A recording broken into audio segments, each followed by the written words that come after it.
All right, and welcome to This Week in League D Nuts. I am your host, the Commissioner, Matt Levine. I hope you guys can see me live here on Ustream. I hope the sound's coming through this week as we are going to take an Thursday night football game to recap this week in League D Nuts. Hard to believe it, but 4 weeks in the books in League D Nuts, and I am Commissioner Nutz, as they call me, a.k.a. Matt Levine, or maybe it's the other way around. And ignore me as I'm rude. I'm just checking my own channel to make sure we are streaming. Hopefully, as I said, there we go. The sound is pretty. I'm feeling good. Why? Because I have the Jeter on. Let me show you as we get ready for the Boston Red Sox and the Yankees. Check that out. Representing with number 2, respect for El Capitan, the best Yankee, at least in my lifetime. But we're not here to talk baseball. Maybe at the end I'll talk a little baseball. We're here to talk about this week in League D Nuts. At the end of the show, I will give you a little taste of the football wall here at League D Nuts as well to give you don't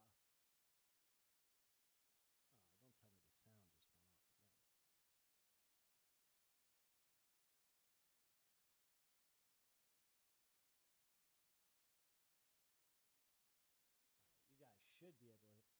You guys should be able to hear me loud and clear, I'm thinking. Here we go again. It's like the Giants' offensive line. Okay, now we got the sound. So you guys should be able to hear me. I'll hopefully get this show in before halftime ends as we go a different way and try to get the show live in during the live halftime here on League the Nuts. So as long as the microphone is good and one of you guys can text me and tell me if you hear me. Okay, so it's good again. I'm taking it. The thing is, I'm not used to the headsets. So when I start hearing a little bit of the echo, I start scrambling and hitting buttons. But as long as you guys can tell me the sound is good, we're good to go. And I'm going to take the cans off. I can see the monitor here as we're trying to get over the hurdles. As I said before, if you didn't hear me, I'm representing with number 2, the captain, Derek Jeter. Let's show him some respect as the Yanks go in to the Boogie Town and take care of the Boston Red Sox. But let's talk about League the Nuts and Week 4. Hard to believe it, but the weeks just seem to go by. In Florida, it doesn't matter because everything stays warm. The seasons never change. The palm trees are always palm trees. But back north, the seasons change. It starts feeling like football. October's here. You got that feel of flavor of baseball. Autumn's here, and the fantasy football season starts getting good. Meanwhile, as this game goes on in the background, it's a terrible game, by the way. So I think this is the highlight. I'm sorry to Fox. We're stealing their viewers at the halftime. 1 by 1, right? Anyway, big week as we get into, where's my scoreboard? Okay, let's start with Smash U. Why? Because the guy put up 250 points. Now, I have the crack staff, the Elias Sports Bureau, checking into this to make sure this is a League the Nuts record or not. I think we hit the 270s or 280s in one of the finals a couple years ago.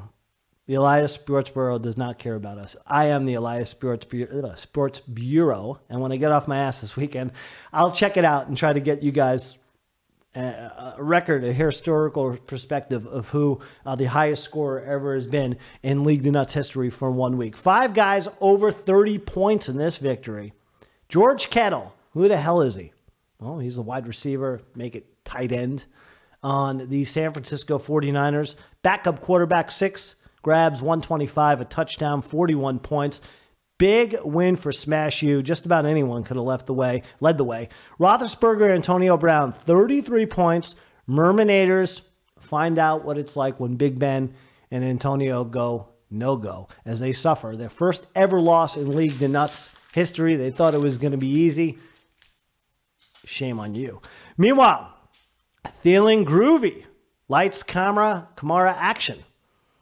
Well, in the end, it was 160-151. Big win for Thielen Groovy. Big day for just about everyone on the Thielen Groovy side as they get an outstanding effort. 41 points from Adam Thielen. Corey Davis, 44.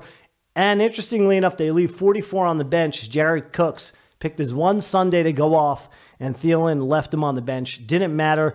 Kamara and Deshaun Watson, the standouts. 95 of those points in the loss. 2 and 2 for Thielen. 1 and 3 for Lights, Kamara, action.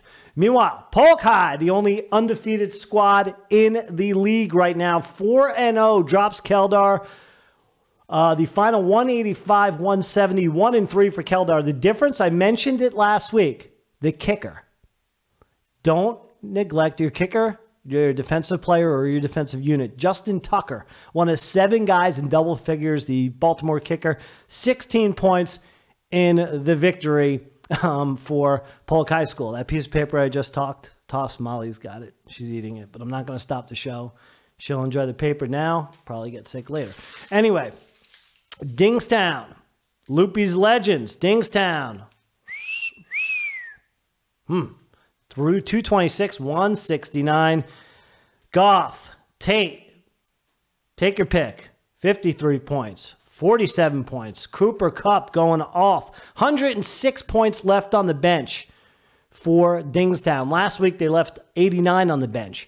So what's that show? This is the deepest team in the league, I'd say, thus far early on, defending champions. Loopy having some struggles so far to get that roster going with the starters, the right starters in place. Leaves 101 on the bench. They're now 2-2. Dingstown also the same mark, 2-2. Don't throw the paper, dog will eat it. Meanwhile, Nutztown over Sheriff Clark, 175, 141.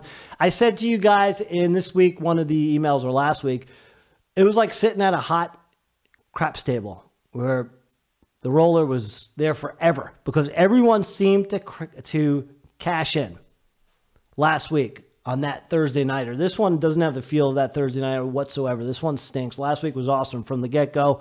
I chipped in.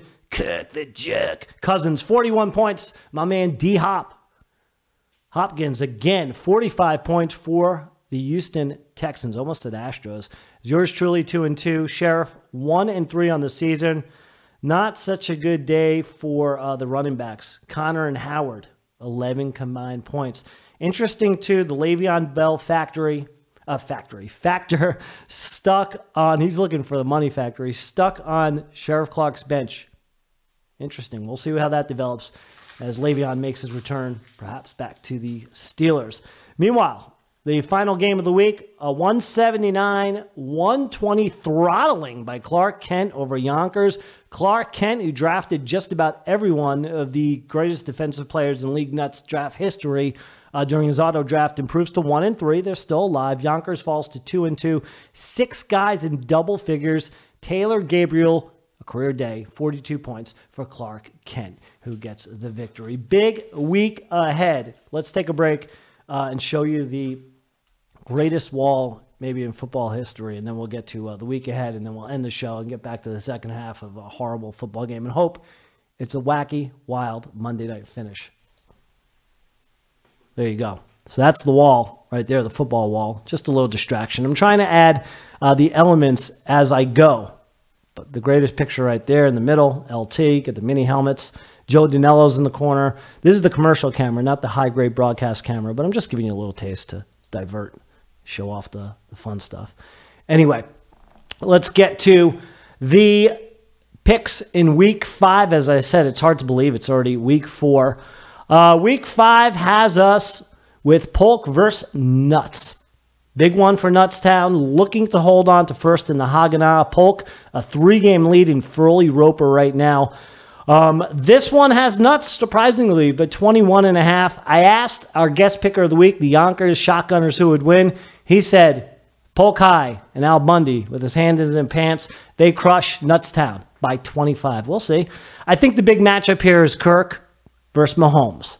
Mahomes has been golden so far. Can't do anything wrong, but he is a rookie and he's due for a slip. Kirk had a slip. So I think whoever wins the quarterback battle in this one takes it. Yonkers, they've got Philip Dorsett with the ballsy move of the week. Dorsett on his original squad, off his squad, picks him off the scrap heap.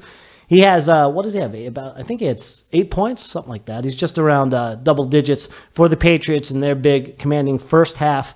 They are 2.5-point favorites over the Sheriff Clark fake medals. I'm going to go with Sheriff Clark. Why? Because they've got Ryan and Ridley. And any given Sunday, that's been the most explosive combo, quarterback to receiver, Julio, in the NFL. So that's my pick there. Smash taking on Lights Kamara Action. Smash a 27-point favorite. Kamara Action still has some key players, a tight end and receiver, to put in the starting lineup. Meanwhile, Smash, I'll take them with the 27. Why? Because they've got the weirdo players, as I mentioned last week. You've got Ezekiel Elliott, Amani Cooper, guys like John Brown, home run hitters. The John Carlos Stanton, the Aaron Judges, guys who can hit a bomb at any moment. So I'm going to go with Smash, and I think his home run hitters go off this week. Clark Kent versus Keldar.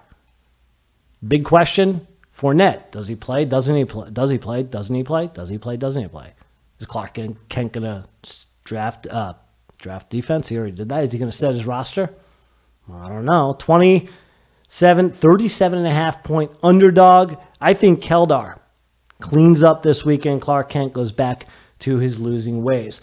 Meanwhile, the Patriots are winning 24-3 over the Colts. Let's give you the back end of the picks. Mermanators, as I mentioned, the rookies suffered their first loss. They are 9-point underdogs to Loopy. Big Sunday. Make that Thursday night for Loopy right now, as White, 20 points for the Patriots, couple touchdowns. Brady, 25. This is an easy pick to make. 45 points for the Patriots players so far. Big uphill battle ahead for the Mermanators, as we learned in last week's Thursday game. So I'll go with Loopy to win that one. Finally, Feeling Groovy against Dingstown. Dingstown, a 9.6 favorite. Sonny Michaels in this one with 6 points so far. Gronk, 5 points for Feeling Groovy. However, I think the difference this weekend, it's going to be Aaron Rodgers and David Johnson. Two guys that have yet to really erupt at the same time, despite the Goff and Cooper Kupp combination, as I mentioned, for Dingstown. I think Feeling Groovy pulls the upset of the week. Okay, I got one payment in last week. Thank you very much. So I've got a few payments in, 3 of them. I need 9 more. I'll email you guys my address. I'm going to get ready for the second half. I'll give you the Meltsies tomorrow. Next week, I'm going to try to add more elements. As I said, I'm upgrading the software. That should be done. And anyway, I'm going to let you guys get back to the game. I hope the sound was good. I had some fun broadcasting this week in League the Nuts. Good luck in Week 5. Go Yankees! I'm out.